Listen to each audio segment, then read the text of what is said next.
Praise the Lord. கர்த்தர் நல்லவர்.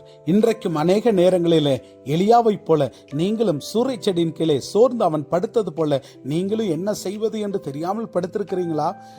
என்ன காரணம்? ஏன் எலியா சோர்ந்து போனான் தெரியுங்களா? பாருங்க, எலியா செய்த எல்லாவற்றையும் அவன் தீர்க்கதரிசிகள் பட்டயத்தாலை கொன்று போட்ட செய்தி அனைத்தையும் ஆகாப் எசபேலுக்கு அறிவித்தான். அப்பொழுது எசபேல் எலியாவினிடத்தில் ஆள் அனுப்பி, அவர்களுக்கு நீ செய்தது போல உன்னுடைய பிராணனையும் இது போல நான் செய்வேன், நாளை நேரத்தில் இது போல உனக்கு நேரிடும் என்று சொன்னான். அவன் சோர்ந்து போனான். பாருங்க, மரணம் வராதா என்றான். ஆனாலும் தேவ தூதனை கர்த்தர் அனுப்பினார். அவனை ஆகாரத்தினாலே பலப்படுத்தினார். அவன் ஆகாரத்தை புசித்து பலப்பட்ட உடனே 40 நாள் அவன் எழுந்து நடக்க ஓட ஆரம்பித்தான்.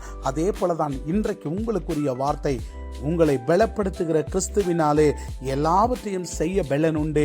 இந்த கிறிஸ்து ஒருவனை பலப்படுத்தினால் அவன் எழுந்து ஓட ஆரம்பிப்பான். நீங்களும் ஓடுவீர்கள். சத்துருக்களை காண மாட்டீர்கள், வியாதியை பார்க்க மாட்டீங்க, போராட்டங்களை காண மாட்டீங்க. கர்த்தர் உங்களை பலப்படுத்துவார். இந்த வார்த்தையினாலே உங்களை கர்த்தர் இன்றைக்கு ஆசீர்வதிக்கிறார். சோர்ந்து போகாதீங்க. அநேகருக்கு இந்த வார்த்தை ஷேர் பண்ணுங்க.